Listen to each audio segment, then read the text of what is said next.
अध्याय 5 पहाड़ों में कैस्पियन का रोमांच। इसके बाद कैस्पियन और उसके शिक्षक डॉक्टर कॉर्नेलियस के बीच ग्रेट टावर की छत पर कई और गुप्त बातचीत हुई और हर बार कैस्पियन को पुराने नार्निया के बारे में कुछ और जानने को मिला।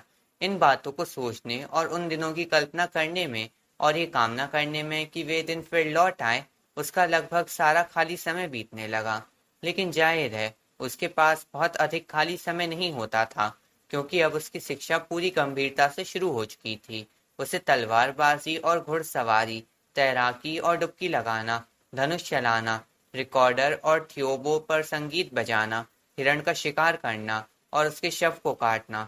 इसके अलावा भूगोल, वाक्टपट्टू, प्रतीक चिन्हों का अध्ययन, कविता लेखन और निश्चित रूप से इतिहास पढ़ाया गया। साथ ही थोड़ा बहुत कानून, चिकित्सा, रसायन और खगोल शास्त्र भी। जादू की उसे केवल सैद्धांतिक जानकारी दी गई, क्योंकि डॉक्टर कॉर्नेलियस का कहना था कि व्यवहारिक जादू राजकुमारों के लिए उपयुक्त नहीं है। और मैं स्वयं, उन्होंने जोड़ा, एक बहुत ही साधारण जादूगर हूँ और केवल छोटे मोटे प्रयोग ही कर सकता हूँ। जहाज चलाने, जिसे डॉक्टर एक महान और वीर कला कहते थे, कि उसे कोई शिक्षा नहीं दी गई, क्योंकि राजा मिराज जहाजों और समुद्र के खिलाफ थे। कैस्पियन ने अपने कानों और आंखों से भी बहुत कुछ सीखा। बचपन में वह अक्सर सोचता था कि उसे अपनी चाची रानी ब्रूना प्रिज्मिया से नफरत क्यों है, लेकिन अब वह समझ गया, क्योंकि वह उससे नफरत करती थी। उसे ये भी समझ में आने लगा कि नार्निया एक दुखी देश है, टैक्स ज्यादा है, कानून कठोर हैं और मिराज एक क्रूर व्यक्ति है। कुछ वर्षों बाद ऐसा समय आया जब रानी बीमार लगने लगी और महल में उनके इर्द गिर्द बहुत चहल पहल और हलचल होने लगी। डॉक्टर आने लगे और दरबारी कानाफूसी करने लगे। ये गर्मियों की शुरुआत की बात है और एक रात जब ये सब चल रहा था, कैस्पियन को केवल कुछ ही घंटे सोने के बाद डॉक्टर कॉर्नेलियस ने अचानक जगा दिया। क्या हम आज खगोल शास्त्र पढ़ने जा रहे हैं डॉक्टर? कैस्पियन ने पूछा। श्श, डॉक्टर ने कहा, मुझ पर विश्वास करो और ठीक वैसे ही करो जैसा मैं कहता हूँ। अपने सारे कपड़े पहन लो, तुम्हें एक लंबी यात्रा पर जाना है। कैस्पियन बहुत हैरान हुआ, लेकिन अब तक वह अपने शिक्षक पर विश्वास करना सीख चुका था, इसलिए उसने तुरंत आज्ञा का पालन शुरू कर दिया। जब वह तैयार हो गया तो डॉक्टर ने कहा, मेरे पास तुम्हारे लिए एक थैला है, हमें अगले कमरे में जाकर तुम्हारे भोजन से उसे भरना होगा। मेरे सेवक वहां होंगे? कैस्पियन ने कहा। वे गहरी नींद में हैं और जागेंगे नहीं, डॉक्टर ने कहा। मैं भले ही एक मामूली जादूगर हूँ, लेकिन इतनी शक्ति तो है कि उन्हें सम्मोहित कर सकूं। वे भीतर गए और सचमुच दोनों सेवक कुर्सियों पर लुढ़के हुए जोर से खर्राटे ले रहे थे। डॉक्टर कॉर्नेलियस ने जल्दी से ठंडे चिकन के बचे टुकड़े और कुछ हिरण के मांस के स्लाइस काटे, उन्हें ब्रेड, कुछ सेब और अच्छी वाइन की एक छोटी बोतल के साथ थैले में रखा और वह थैला कैस्पियन को दिया। थैला एक पट्टी के जरिए कंधे पर लटकाया जा सकता था, जैसे स्कूल की किताबों वाला बैग। क्या तुम्हारे पास तुम्हारी तलवार है? डॉक्टर ने पूछा। हाँ, कैस्पियन ने कहा। तो ये लबादा इसके ऊपर डाल लो ताकि तलवार और थैला छिप जाए। बहुत अच्छा, अब हमें ग्रेट टावर जाना है और बात करनी है। जब वे टावर की चोटी पर पहुंचे, ये रात बहुत बादली थी, बिल्कुल वैसी नहीं जैसे उस दिन थी जब वे तारवा और अलामबिल का सहयोग देखने गए थे। डॉक्टर कॉर्नेलियस ने कहा, प्रिय राजकुमार, तुम्हें तुरंत इस महल को छोड़कर दुनिया में अपनी किस्मत तलाशने निकलना होगा। तुम्हारी जान यहाँ खतरे में है। क्यों? कैस्पियन ने पूछा। क्योंकि तुम नार्निया के सच्चे राजा हो, Caspian the 10th, Raja Caspian the 9th के सच्चे पुत्र और उत्तराधिकारी। तुम्हारे दीर्घायु की कामना करता हूँ महाराज। और अचानक कैस्पियन की बड़ी हैरानी के लिए वह छोटा व्यक्ति एक घुटने पर झुक गया और उसके हाथ को चूम लिया। इसका क्या मतलब है? मैं कुछ समझ नहीं पा रहा, कैस्पियन ने कहा। मुझे आश्चर्य है कि तुमने मुझसे पहले कभी नहीं पूछा, डॉक्टर ने कहा, कि जब तुम राजा कैस्पियन के बेटे हो तो खुद राजा क्यों नहीं हो। तुम्हारे सिवाय हर कोई जानता है कि मिराज एक गद्दार है। शुरुआत में जब उसने शासन संभाला तब उसने खुद को राजा नहीं कहा, वह खुद को प्रोटेक्टर ऑफ द रेल्म कहता था। लेकिन फिर तुम्हारी माँ की मृत्यु हो गई, एक नेक रानी और एकमात्र टेलमरीन जिन्होंने मुझसे कभी अच्छा व्यवहार किया। इसके बाद एक एक करके सभी महान दरबारी जो तुम्हारे पिता को जानते थे मर गए या रहस्यमय तरीके से गायब हो गए। ये सब संयोग से नहीं हुआ। मिराज ने उन्हें एक एक करके हटाया। बेलिसार और ओविलास को शिकार यात्रा के दौरान तीरों से मरवा दिया। ये दिखावा किया गया कि ये एक दुर्घटना थी। पासारिट्स के पूरे कुल को उसने उत्तरी सीमांत पर दानवों से लड़ने भेज दिया, जहां वे एक एक करके मरते गए। अर्लियन, एरेमोन और एक दर्जन और को उसने झूठे आरोपों में देशद्रोह के लिए फांसी दे दी।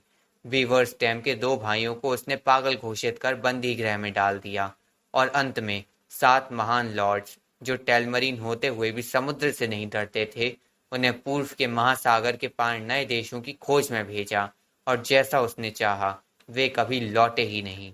जब कोई नहीं बचा जो तुम्हारे पक्ष में बोल सके, तब उसने चापलूसों, जैसा उसने पहले ही उन्हें समझा रखा था, ने उससे निवेदन किया कि वह राजा बन जाए। और जाहिर है उसने प्रस्ताव स्वीकार कर लिया। क्या आपका मतलब है कि अब वह मुझे भी मारना चाहते हैं? कैस्पियन ने कहा। ये लगभग निश्चित है, डॉक्टर ने कहा। लेकिन अब क्यों? कैस्पियन ने पूछा। अगर वह मुझे मारना चाहता था तो बहुत पहले क्यों नहीं किया, और मैंने उसका क्या बिगाड़ा है? उसने अभी 2 घंटे पहले ही अपने विचार बदल लिए हैं। रानी ने एक पुत्र को जन्म दिया है। मुझे समझ नहीं आता कि इसका क्या मतलब है, कैस्पियन ने कहा। समझ नहीं आता? डॉक्टर ने विस्मय से कहा। इतने वर्षों की राजनीति और इतिहास की शिक्षा से तुमने इतना भी नहीं सीखा? सुनो, जब तक उसकी अपनी कोई संतान नहीं थी, वह चाहता था कि उसके मरने के बाद तुम राजा बनो। हो सकता है वह तुमसे बहुत प्यार न करता हो, लेकिन वह किसी अजनबी की तुलना में तुम्हें ताज सौंपना ज्यादा पसंद करता। लेकिन अब जब उसका अपना बेटा है, वह चाहेगा कि वही अगला राजा बने, और तुम बीच में एक बाधा हो। वह तुम्हें हटाना चाहेगा। क्या वह सचमुच इतना बुरा है? कैस्पियन ने कहा। क्या वह मुझे सच में मार डालेगा? उसने तुम्हारे पिता को मारा था, डॉक्टर ने कहा। कैस्पियन सिहर गया और कुछ ना बोला। मैं तुम्हें पूरी कहानी सुना सकता हूँ, डॉक्टर ने कहा, लेकिन अभी नहीं।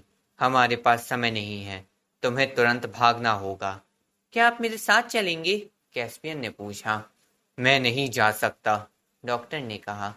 इससे तुम्हारा खतरा और बढ़ जाएगा। 2 लोगों का पीछा करना एक से ज्यादा आसान होता है। प्रिय राजकुमार, प्रिय राजा कैस्पियन, तुम्हें बहुत बहादुर बनना होगा।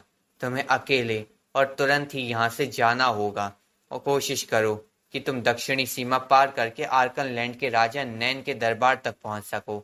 वह तुम्हारे साथ अच्छा व्यवहार करेगा। क्या मैं फिर कभी आपको देख पाऊंगा? कैस्पियन ने कांपती आवाज में कहा। मुझे आशा है, प्रिय राजा, डॉक्टर ने कहा। इस विशाल संसार में मेरा आपके सिवाय और कौन मित्र है? और मेरे पास थोड़े बहुत जादू विद्या भी है, लेकिन इस समय सबसे जरूरी है गति। जाने से पहले मैं तुम्हें 2 उपहार देता हूँ। ये सोने की एक छोटी सी थैली। हाय, इस महल का सारा खजाना वास्तव में तुम्हारा ही होना चाहिए, और ये रहा उससे कहीं अधिक कीमती कुछ। उसने कैस्पियन के हाथ में कुछ रखा, जिसे वह ठीक से देख तो नहीं सका, पर स्पर्श से ही जान गया कि वह एक सींग है। ये, डॉक्टर कॉर्नेलियस ने कहा, नार्निया का सबसे महान और पवित्र खजाना है। मैंने इसे ढूंढने के लिए जब मैं युवा था, न जाने कितनी भयानक कठिनाइयां सही और कितने जादू किए। ये स्वयं रानी सूजन का जादुई सींग है, जिसे वह गोल्डन एज के अंत में नार्निया से विदा होते समय पीछे छोड़ गई थी। कहा जाता है कि जो भी इसे फूकेगा उसे अजीब मदद मिलेगी। कैसी, ये कोई नहीं जानता। हो सकता है कि ये रानी लूसी, राजा एडमंड, रानी सूजन और उच्च राजा पीटर को अतीत से वापस बुला ले, और वे सब कुछ ठीक कर दें। ये भी संभव है कि ये स्वयं असलन को बुला ले। इसे ले लो, राजा कैस्पियन, लेकिन इसका उपयोग केवल सबसे बड़ी आवश्यकता में ही करना। और अब जल्दी करो, जल्दी करो, जल्दी करो। टावर के सबसे नीचे का छोटा दरवाजा, जो बगीचे में खुलता है, खुला है। वहीं हम अलग होंगे। क्या मैं अपने घोड़े डेस्ट्रियर को नहीं ले जा सकता? कैस्पियन ने पूछा। वह पहले से ही काठी तैयार कसे खड़ा है, बगीचे के कोने में। लंबी घुमावदार सीढ़ियों से नीचे उतरते समय डॉक्टर कॉर्नेलियस ने और भी कई बातें धीरे धीरे बताई और सलाहें दी। कैस्पियन का दिल बैठा जा रहा था, पर वह सब कुछ ध्यान से सुनने की कोशिश करता रहा। फिर आई बगीचे की ताजी हवा, डॉक्टर से एक गर्मजोशी भरी विदा, लॉन पर दौड़ना, ड्रेस्टियर की स्वागत भरी हिनहिनाहट, और इस तरह राजा कैस्पियन दशम ने अपने पूर्वजों के महल को छोड़ दिया। पीछे मुड़कर देखने पर उसने देखा कि नए राजकुमार के जन्म का जश्न मनाने के लिए आतिशबाजी छोड़ी जा रही थी। पूरी रात वह दक्षिण की ओर घोड़ा दौड़ाता रहा। जब तक जाना पहचाना इलाका था तब तक उसने छोटे रास्ते और पगडंडियां चुनी, पर बाद में वह मुख्य सड़क पर आ गया। डेस्ट्रियर अपने स्वामी की तरह ही इस असामान्य यात्रा को लेकर उत्साहित था, और कैस्पियन, भले ही डॉक्टर कॉर्नेलियस को अलविदा कहते समय उसकी आंखों में आंसू थे, अपने आप को बहादुर और एक तरह से खुश महसूस कर रहा था कि वह राजा कैस्पियन बनकर रोमांच की खोज में निकल पड़ा है, बाहें कूले पर तलवार और दाएं पर रानी सूजन का जादुई सींग लिए हुए। लेकिन जब सुबह हुई, थोड़ी बारिश के साथ, और उसने चारों ओर देखा तो हर तरफ अनजान जंगल, जंगली मैदान और नीले पहाड़ दिखाई दिए। तब उसे एहसास हुआ कि दुनिया कितनी बड़ी और अजीब है, और वह खुद कितना छोटा और डरता हुआ है। जैसे ही पूरी तरह सुबह हुई, उसने मुख्य सड़क छोड़ दी और एक घास से भरी खुली जगह में आराम करने के लिए रुक गया। उसने ड्रेस्टियर की लगाम खोल दी और उसे चढ़ने दिया। कुछ ठंडी चिकन खाई, थोड़ा वाइन पिया और फिर सो गया। जब वह जागा तब दोपहर हो चुकी थी। उसने थोड़ा और खाया और फिर से दक्षिण की ओर अपनी यात्रा शुरू की। अब वह पहाड़ी इलाके में था, कभी चढ़ाई कभी उतराई, लेकिन ज्यादातर चढ़ाई। हर ऊंचाई से उसे पहाड़ पहले से ज्यादा बड़े और काले लगते।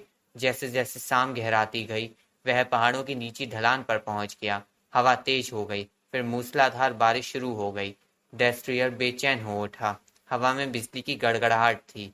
अब वे एक गहरे और अंतहीन से लगते चीड़ के जंगल में पहुंच चुके थे, और सारे वे किस्से कैस्पियन के मन में उमड़ने लगे जो उसने पेड़ों के मनुष्यों के प्रति शत्रुता के बारे में सुन रखे थे। उसे याद आया कि वह आखिरकार एक टेलमरीन है, उसकी ही जाति, जिसने पेड़ों को जहां तहां काटा और जो जंगलों के सभी जीवों से युद्ध करती रही। और भले ही वह खुद दूसरों से अलग हो, पेड़ इसे नहीं जान सकते थे, और उन्होंने सचमुच नहीं जाना। हवा आंधी बन गई, जंगल चारों ओर से गरजने और चरमराने लगे। एक जोरदार आवाज हुई। एक पेड़ उसके ठीक पीछे सड़क पर गिर पड़ा। शांत हो जाओ डेस्ट्रियर, शांत, कैस्पियन ने घोड़े की गर्दन थपथपाते हुए कहा, लेकिन वह खुद भी कांप रहा था और जानता था कि वह बाल बाल बचा है। बिजली चमकी और जोर की गड़गड़ाहट ने मानो आकाश के दो टुकड़े कर दिए हों। डेस्ट्रियर सचमुच बेकाबू होकर दौड़ पड़ा। कैस्पियन अच्छा सवार था, पर उसमें घोड़े को रोकने की ताकत नहीं थी। उसने अपनी जगह तो नहीं छोड़ी, लेकिन जानता था कि उसकी जान एक धागे के सहारे झूल रही है। एक के बाद एक पेड़ अंधेरे में उभरते और बस टकराने से बच जाते। फिर बहुत अचानक किसी चीज ने उसके माथे पर जोर से चोट मारी। इतना तेज नहीं कि घाव हो, पर दर्द जरूर हुआ, और फिर उसे कुछ होश ना रहा। जब होश आया, वह आग की रोशनी में लेटा था। शरीर में जगह जगह चोटें थीं और सिर में तेज दर्द। पास ही कुछ धीमी आवाजें बात कर रही थी। और अब, एक बोली, इसके जागने से पहले हमें तय कर लेना चाहिए कि इसका क्या किया जाए। मार डालो, दूसरी आवाज बोली। इसे जिंदा नहीं छोड़ सकते, ये हमें धोखा दे देगा। हमें इसे या तो तुरंत मार देना चाहिए था या फिर छेड़ना ही नहीं चाहिए था, तीसरी आवाज बोली। अब नहीं मार सकते, जब हमने इसका सिर बांधा है और इसकी देखभाल की है। अब इसे मारना मेहमान की हत्या होगी। सज्जनों, कैस्पियन ने कमजोर आवाज में कहा, आप मेरे साथ जो चाहे करें, पर मेरे प्यारे घोड़े के साथ दया का व्यवहार करें। तुम्हारा घोड़ा तो बहुत पहले ही भाग चुका था जब हमने तुम्हें पाया, पहली आवाज ने कहा। एक अजीब सी खरखराती, जमीन जैसी आवाज, जैसा कि कैस्पियन अब महसूस कर रहा था। अब ये अपनी मीठी बातों से तुम्हें बहकाने ना पाए, दूसरी आवाज ने कहा। मैं अब भी कहता हूँ, सींग और सैलमन, तीसरी आवाज चिल्लाई। हम इसे कतई नहीं मारने वाले। शर्म करो निकाब्रिक, क्या कहते हो ट्रफल हंटर? अब इसका क्या किया जाए? मैं इसे पीने के लिए कुछ दूंगा, पहली आवाज, शायद ट्रफल हंटर की, ने कहा। एक अंधेरा सा आकार बिस्तर के पास आया। कैस्पियन ने महसूस किया कि कुछ, जो शायद एक हाथ था या पूरी तरह हाथ नहीं भी था, उसके कंधों के नीचे से होकर उसे सहारा दे रहा था। वह आकृति कुछ अजीब सी लगी। जो चेहरा उसकी ओर झुका, वह भी कुछ गड़बड़ लगा। उसे लगा जैसे वह बहुत बालों वाला है, बहुत लंबी नाक वाला, और दोनों ओर कुछ सफेद पैंच है। ये कोई मुखौटा है, कैस्पियन ने सोचा, या फिर शायद मुझे बुखार है और मैं सब कुछ कल्पना कर रहा हूँ। उसके होठों से एक प्याला लगाया गया जिसमें कोई मीठा और गर्म पेय था, और उसने पी लिया। तभी उनमें से एक ने आग में लकड़ी डाली। लपटें भड़की और कैस्पियन लगभग चीख ही पड़ा जब अचानक रोशनी में वह चेहरा दिखाई दिया जो उसकी ओर देख रहा था। वह मनुष्य का चेहरा नहीं था, बल्कि एक बिज्जू का चेहरा था, हालांकि किसी भी आम बिज्जू से बड़ा, मित्रवत और अधिक बुद्धिमान। और वह निस्संदेह बात भी कर रहा था। उसने ये भी देखा कि वह हीदर की एक शैया पर लेटा है, एक गुफा में। आपके पास दो छोटे छोटे दाढ़ी वाले पुरुष बैठे थे, डॉक्टर कॉर्नेलियस से कई ज्यादा जंगली, छोटे, बालों से ढके और भारी। कैस्पियन ने एक नज़र में ही पहचान लिया कि ये असली बौने हैं, प्राचीन नार्निया बौने, जिनकी नसों में मानव रक्त की एक बूंद भी नहीं है। और कैस्पियन जान गया कि उसने आखिरकार पुराने नार्निया को पा लिया है। फिर उसका सिर फिर घूमने लगा। अगले कुछ दिनों में वह उनके नाम जान गया। बिज्जू का नाम ट्रफल हंटर था। वह तीनों में सबसे बुजुर्ग और सबसे दयालु था। वह बौना जिसने कैस्पियन को मार डालने की बात की थी, एक रूखा सा काला बौना था, यानी उसके बाल और दाढ़ी काले, मोटे और घोड़े के बालों जैसे सख्त थे। उसका नाम निकाब्रिक था। दूसरा बौना एक लाल बौना था, जिसके बाल लोमड़ी जैसे थे, और उसका नाम ट्रम्पकिन था। और अब, निकाब्रिक ने पहले ही शाम को कहा, जब कैस्पियन इतना स्वस्थ हो गया था कि बैठकर बात कर सके, हमें यह तय करना होगा कि इस मानव के साथ क्या किया जाए। तुम दोनों ये समझते हो कि इसे मारने से रोककर तुमने बहुत बड़ा उपकार किया है, लेकिन नतीजा तो ये है कि अब हमें इसे जिंदगी भर के लिए कैदी बनाकर रखना पड़ेगा। मैं तो इसे जिंदा नहीं छोड़ने वाला। ये अपने लोगों के पास जाकर हम सबको धोखा दे देगा। अरे रे निकाब्रिक, ट्रम्पकिन ने कहा, तुम इतनी असभ्य बात क्यों कर रहे हो? इस बेचारे की गलती नहीं थी कि ये पेड़ से टकरा गया और हमारे बिल के बाहर गिर पड़ा, और मुझे तो ये गद्दार जैसा नहीं लगता। सुनो, कैस्पियन ने कहा, तुमने अब तक ये तो पूछा ही नहीं कि क्या मैं वापस जाना चाहता हूँ। मैं नहीं चाहता। मैं तो तुम्हारे साथ रहना चाहता हूँ, अगर तुम लोग मुझे स्वीकार करो। मैं उम्र भर तुम्हारे जैसे लोगों की तलाश करता रहा हूँ। बहुत बढ़िया कहानी है, निकाब्रिक ने गुर्राते हुए कहा। तुम टेलमरीन और इंसान हो, है ना?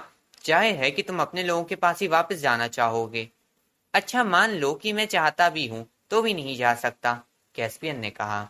मैं तो अपनी जान बचाकर भाग रहा था जब मेरा ये हादसा हुआ। राजा मुझे मारना चाहता है। अगर तुमने मुझे मार दिया होता तो वही काम किया होता जिससे उसे सबसे ज्यादा खुशी मिलती। क्या बात कह दी, ट्रफल हंटर ने कहा। क्या कहा? ट्रम्पकिन बोला। ये क्या बात हुई मानव? तुमने मिराज को इतने छोटे से उम्र में कैसे नाराज कर दिया? वह मेरा चाचा है, कैस्पियन ने कहना शुरू ही किया था कि निकाब्रिक अपनी जगह से उछल पड़ा और उसने अपनी कटार पर हाथ रख लिया। लो देखो, वह चिल्लाया, ना सिर्फ टेलमरीन है, बल्कि हमारे सबसे बड़े दुश्मन का नजदीकी रिश्तेदार और वारिस भी। अब भी पागल हो क्या जो इस जीव को जिंदा रखने की बात कर रहे हो? अगर ट्रफल हंटर और ट्रम्पकिन बीच में ना आ जाते और उसे नीचे ना बिठा देते तो वह उसी वक्त कैस्पियन को मार डालता। अब एक बार और निकाब्रिक, ट्रम्पकिन ने कहा, अगर तुमने अपने आप पर काबू नहीं रखा तो क्या हमें सच में तुम्हारे सिर पर बैठना पड़ेगा? निकाब्रिक ने अनमने ढंग से वादा किया कि वह शांत रहेगा, और फिर बाकी दोनों ने कैस्पियन से पूरी कहानी सुनाने को कहा। जब वह कहानी पूरी कर चुका तो कुछ पल का मौन छाया रहा। ये तो सबसे अजीब बात है जो मैंने सुनी है, ट्रम्पकिन ने कहा। मुझे पसंद नहीं आई, निकाब्रिक बोला। मुझे नहीं पता था कि अब भी इंसानों में हमारे बारे में कहानियां सुनाई जाती हैं। जितना कम जाने उतना बेहतर। वह पुरानी आया भी, उसे चुप रहना चाहिए था। और ये सब उस शिक्षक से जुड़ा है, एक गद्दार बौना। मैं ऐसे बौनों को और भी ज्यादा नफरत करता हूँ। तुम देख लेना, इसका कोई अच्छा नतीजा नहीं निकलेगा। तुम उन बातों के बारे में मत बोलो जिनकी समझ तुम्हें नहीं है, निकाब्रिक, ट्रफल हंटर ने कहा। तुम बौने भी इंसानों जैसी भुलक्कड़ और बदलने वाले हो। मैं एक जानवर हूँ, और वो भी बिच्छू। हम नहीं बदलते, हम टिके रहते हैं। मैं कहता हूँ कि इससे बहुत अच्छा होने वाला है। हमारे पास यहाँ नार्निया का सच्चा राजा है, एक असली राजा जो सच्ची नार्निया में लौट रहा है। और हम जानवरों को याद है, भले ही बौने भूल जाएं, कि नार्निया सिर्फ तब सही होती है जब एक आदमजात राजा होता है। क्या तुम सच में चाहते हो कि ये देश इंसानों को दे दें? ट्रम्पकिन ने पूछा। मैंने ऐसा कुछ नहीं कहा, बिच्छू ने उत्तर दिया। ये इंसानों का देश नहीं है, मुझसे बेहतर कौन जान सकता है, लेकिन ये एक ऐसे इंसान के लिए है जो इसका राजा बन सके। हम बिच्छू तो इतने वर्षों से इतना याद रखते हैं। अरे, हमें सब पर आशीर्वाद हो। हाई किंग पीटर भी तो एक इंसान ही था। क्या तुम उन पुरानी कहानियों पर विश्वास करते हो? ट्रम्पकिन ने पूछा। मैंने कहा ना, हम जानवर नहीं बदलते, ट्रफल हंटर ने कहा। हम नहीं भूलते। मैं हाई किंग पीटर और बाकी सब जो कैर पैरवल में राज करते थे पर उतना ही विश्वास करता हूँ जितना असलन पर करता हूँ। उतना ही विश्वास करते हो, मान लिया, ट्रम्पकिन ने कहा। लेकिन आजकल असलन पर कौन विश्वास करता है? मैं करता हूँ, कैस्पियन ने कहा। और अगर पहले नहीं भी करता तो अब करता हूँ। वहां इंसानों के बीच जो लोग असलन पर हंसते थे वही लोग बोलने वाले जानवरों और बौनों की कहानियों पर भी हंसते थे। कभी कभी मुझे भी शक होता था कि असलन सच में है या नहीं, लेकिन फिर कभी कभी मुझे ये शक भी होता था कि तुम जैसे लोग भी सच में हैं या नहीं, लेकिन अब तुम मेरे सामने हो। बिल्कुल सही, ट्रफल हंटर ने कहा। तुम ठीक कह रहे हो राजा कैस्पियन, और जब तक तुम पुराने नार्निया के प्रति सच्चे रहोगे मैं तुम्हें अपना राजा मानूंगा, चाहे कोई कुछ भी कहे। तुम्हारी उम्र लंबी हो। तुम मुझे बीमार कर देते हो बिज्जू, निकाब्रिक ने गुर्राया। हाई किंग पीटर और बाकी हो सकते हैं इंसान, लेकिन वो अलग किस्म के इंसान थे। ये तो उन टेलमरीन हरामियों में से एक है। इसने जानवरों का शिकार किया है, मजे के लिए, है ना? उसने अचानक कैस्पियन की तरफ मुड़कर पूछा। सच कहूं तो किया है, कैस्पियन ने कहा, लेकिन वो बोलने वाले जानवर नहीं थे।